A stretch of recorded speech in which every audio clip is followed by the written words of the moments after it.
السلام عليكم ورحمة الله. ازيكم عاملين ايه؟ كل سنة وانتم طيبين. النهاردة جاي لكم فيديو جديد. هنعمل مع بعض الجاتو بطريقة سهلة خالص، طريقة بسيطة جدا، ومكونات تعتبر ما فيش مكونات ليه كتيرة قوي، والنتيجة بتكون معاكي جميلة جدا بإذن الله. هنعمله بدقيق الاسبونج بطريقة سهلة بإذن الله وطريقة بسيطة قوي. بس قبل ما نبدأ الفيديو، قبل ما نتكلم في اي حاجة، بتمنى منكم كلكم تدعوا لهم وابويا دعوة حلوة كده، ربنا يرحمهم ويغفر لهم ويجعل قبرهم روضة من رياض الجنة، وابويا وجماعة اموتنا ان شاء رب العالمين. بعتذر على صوتي علشان البرد، بصوا ما خلاش حد غير لما زاروا. يلا بينا نبدأ المكونات بتاعتنا ونشوف الجاتو بتاعنا هيكون مكون عن ايه. شوفوا يا بنات، انا هعمل نص كيلو دقيق. النص كيلو دقيق ده انا قسمته على مرتين، دول كوبايتين وهعمل كوبايتين تانيين، يعني النص كيلو ما جوش 4 كوبايات بالظبط، بس انا كان عندي دقيق كملت الكوبايتين. انا هعمله على مرتين ليه؟ لان انا معايا هنا الصاج اللي انا هعمل فيه، الصاج ده كبير قوي، فلما باجي اقسمه بصراحه بيتكسر مني، مش بيطلع بيتقسم مني من النص كده. فانا جات لي الفكره دي ان انا اعمله على مرتين، يعني لما اعمله على مرتين ويطلع مظبوط احسن ما انا اعمله على مره واحده. لو انت تعرفي تعمليه في الصاج مره واحده وتقسميه كويس اعمليه، انما انا ما بقى مش يعني جربتها مره فاتقسم مني فاستخسرتها، قلت حرام يعني. فهو انا هعمل هعمله على مرتين علشان الصاج ده كبير. ماشي خلاص، احنا اتفقنا ان انا قسمت النص كيلو الدقيق بتاعي على مرتين. معايا هنا 3 بيضات، كل كوبايتين هعمل لهم بيضه. لو انت هتعملي النص كيلو هتحطي 6 بيضات وتضربوهم كلهم مع بعض. كل المكونات اللي انا هقولها دلوقتي تضربها كلها مع بعض في اول مره، انما انا قسمتها زي ما هعمل في دي، هعمل في اللي هي هعملها التانية من غير التصوير باذن الله. معايا هنا محسن جيل، هحط منه معلقه كده بس مش مليانه قوي. لو هتحطي النص كيلو هتبقى معلقه حلوه كده مليانه اهي. ماشي، معايا هنا نص كوبايه ميه، معلش سامحونا على صوتي، نص كوبايه ميه. لو هتعملي الكيلو، لو هتعملي النص كيلو دقيق هتحطي برده نص كوبايه ميه، يعني زياده معلقتين. ماشي يا بنات، هي طريقته سهله خالص وبسيطه وبقت نتيجه، بصوا ما اقولكوش نتيجته بتبقى تحفه. معايا هنا معلقه صغيره فانيليا عشان ريحه الزفاره. الدقيق ده زي ما انا قلت يا بنات بيبقى فيه كل المواد الرافعه، لا بتحط فيه سكر ولا بتحط فيه اي حاجه من اللي هي ولا زيت ولا الكلام ده خالص. هبدا دلوقتي اضرب كل الخليط بتاعي ده مع بعضه لحد ما لونه يفتح معايا شويه كده، وارجع لكم باذن الله علشان صوت المضرب. اهو يا بنات فضلت اضرب فيه لحد ما عمل معايا فوم بالشكل ده ولونه فتح معايا. بصي لو انت عايزه تضيفي برده لخطوه الدقيق وكل حاجه والمكونات فوق بعضها وتضيفيها وتضربيها مره واحده، دي بترجع لك برده، بس انا بحب خطوه الدقيق دي اضربها الاول لوحدها. دلوقتي هبدا اضيف الدقيق اهو، هنزل بيه مره واحده كوبايتين، دولت كوبايتين زي ما انا قلت. لو انت هتعرفي تقسميها في الصاج الكبير ده هتحط النص كيلو مره واحده. هضربه كويس جدا لحد ما يبقى معايا كريمي كده، وارجع لكم باذن الله اوريهولكم. اهو يا بنات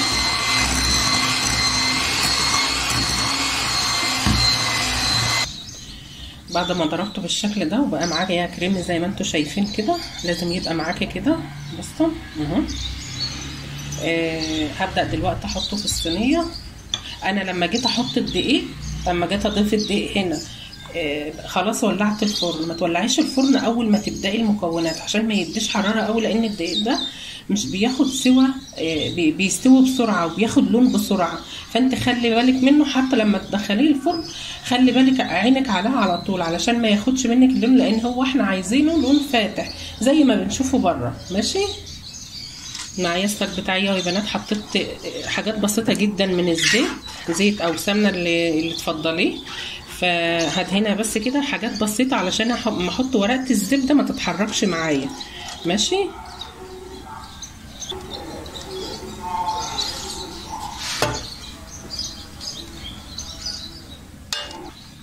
اهي ورقه الزبده اهي، انا قطعها على قد الصينيه بالظبط.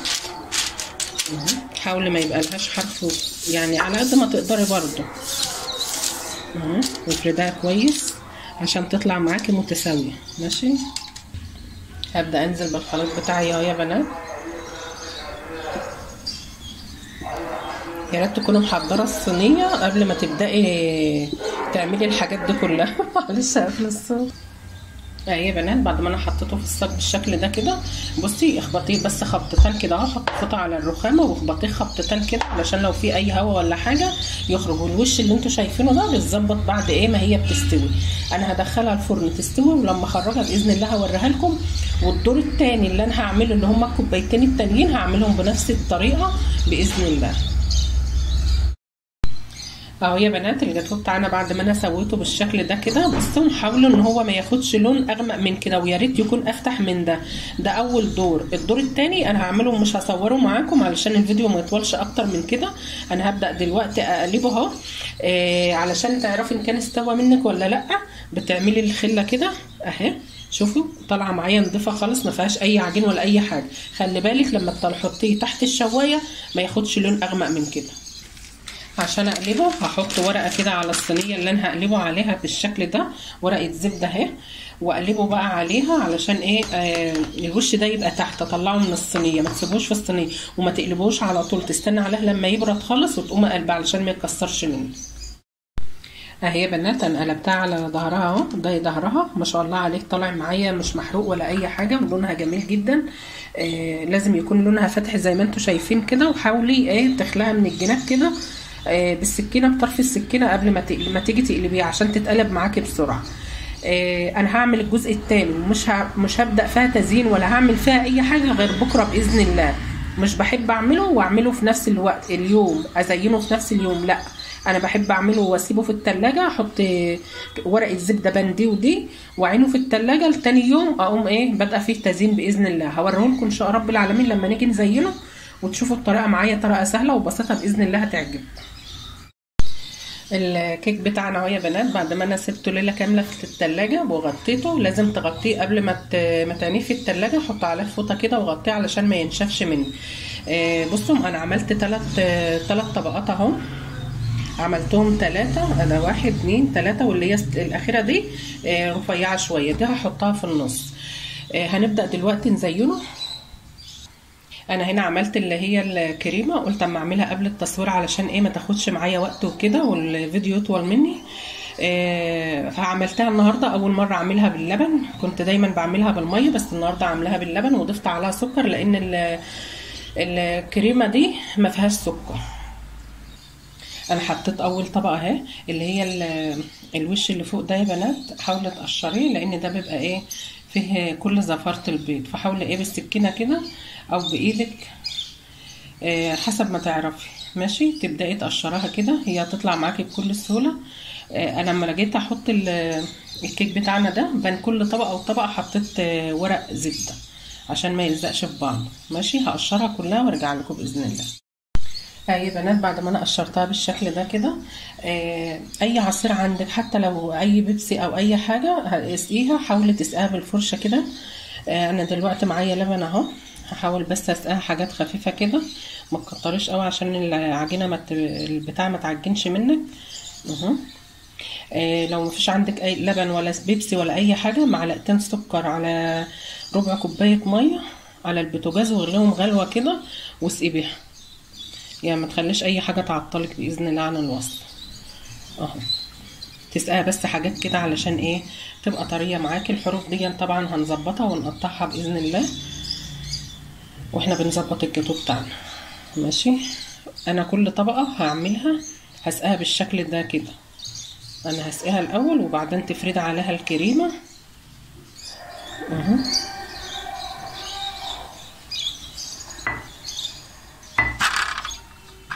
هبدأ دلوقتي يا بنات افرد عليها الكريمة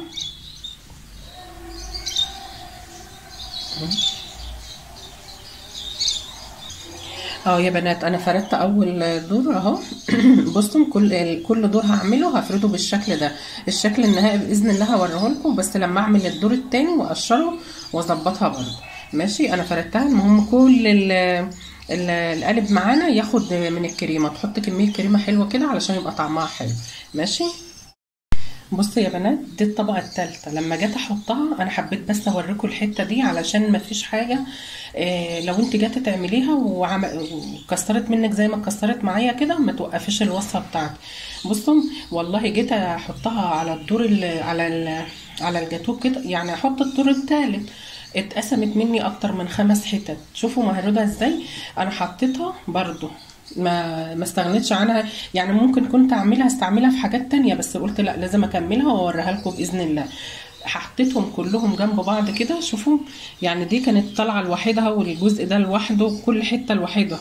هي منها طريه جدا، وكمان لما بيتها بقت اطرى وبصراحه ريحتها حلوه قوي، وبتبقى طعمها كمان احلى.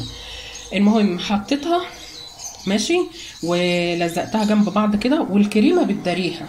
انا بس حبيت اوريك الحته دي علشان اقول لك لو جيتي تعمليها واتكسرت منك زي ما اتكسرت معايا كده، ما توقفيش الوصفه، كمليها ولزقها جنب بعض وحطيها، والكريمه بتداري ده كله. هحط عليها الكريمه واظبطها وارجع لكم باذن الله. اهي يا بنات بعد ما فردت الطبقه الاخيره من الكريمه عليها بالشكل ده، وحاولت اسويها زي ما انتم شايفين كده على قد ما قدرت. هنبدا نعمل لها اي شكل. لو عندك اللي هي المجموعه اللي هي زي دي اعملي بيها، لو ما فيش عندك اعملي بشوكه، باي حاجه عندك اعملي بيها، تعملي بها اي شكل على الوش كده بتعطيلها منظر حلو. ما فيش عندك هتبقى زي ما انتم زي ما هي كده وتبقى زي الفل، ما يبقاش فيها اي مشكله ولا اي حاجه. يا بنات هتبداي تعمليها كده بالشكل كده، وتحركي ايدك كده عشان تديكي الشكل اللي انتوا شايفينه ده. بعد ما عملتها بالشكل ده، انتوا ممكن بقى في الخطوه دي تدخليها التلاجة تسيبها ترتاح بس نص ساعه كده ولا 10 دقايق، يعني زي ما تحبي، وممكن تشتغل عليها على طول. بس انا بصراحه هشتغل دلوقتي عليها. انا سخنت ميه علشان ابدا اقطع الطروف دي. لازم لما تيجي تقطعيها السكينه اللي انت هتعملي بيها تقطعي بيها تعمليها في الميه الاول. انا هبدا دلوقتي اقطع الطروف اهو يا بنات. انا معايا هنا شفشق فيه ميه سخنه اهي، وحاطه السكينه فيه. كل ما تيجي تقطعي جزء تحطي السكينه فيه وتنشفيها كويس وتبداي تقطعي. دي الطريقه دي بتسهل عليكي القطع انك تقطعيه بسرعه. اهو انا حطيت السكينه في قلب الميه السخنه ونشفتها بالفوطه، وابدا اقطعها بقى. هقطعها لوحدها بس من غير ما اصور، لان انا الكاميرا يعني في اتجاه غير اتجاه ايدي. شوفوا يا بنات انا سويتها بالشكل ده كده من الطروف كلها، انتوا شايفينها معايا كده اهو، الجنب ده والجنب ده بالشكل ده زي ما انتوا شايفين اهو. هبدا بقى اقطعها. انت قطعها الشكل اللي انت عايزاه والحجم اللي انت عايزاه. انا هبدا اقطعها دلوقتي واوريها لكم باذن الله. وانا عارفه ان الفيديو طالع عليكم، بس يعني الواحد بيحب يوريكم كل حاجه علشان لو في حد لسه ما عملش ولا استعمل الديل سبونج ده يبقى عارف هو بيتعمل ازاي والطريقه ازاي وكده. ماشي هقطعها واخلصها باذن الله وارجع لكم ان شاء رب العالمين. الجاتوه يا بنات بعد ما انا زينته بالشكل ده ما شاء الله عليه طالع معايا جميل جدا وشكله حلو خالص والطعم كمان احلى واحلى. بص التزيين اللي انت تحبيه اعمليه. انا زينته كده حسيت ان ده حلوه فزينتها. الحاجات دي كانت عندي والله من زمان خالص، من ايام ما كانت الحاجه لسه رخيصه، فحبيت احط اشكال كده وخلاص. عملته بالشكل ده. يا رب بس يكون عجبكم وكون استفدتوا منه ولو حاجات بسيطه. ايه رايكم؟ والله العظيم طلع تحفه وطعمه مش عارفه اقول لكم قد ايه طعمه حلو. بصي ممكن تقطعيه القطعيه اللي هي المدوره اللي زي دي، وممكن تقطعيه اللي هي المطاوله اللي زي دي، على حسب انت يعني في ايدك انت تعملي اي حاجه. زي ما في ايدك التزيين زينيه. ممكن تعمليه بحاجات بسيطه خالص، ما تحطيش الحاجات دي. انا لقيت الحاجات دي عندي بقيت احط كده وخلاص. ايه رايكم؟ يا رب يكون عجبكم ويكون فيديو سهل وبسيط كده عليكم. واشوفكم على خير. مع الف سلامه.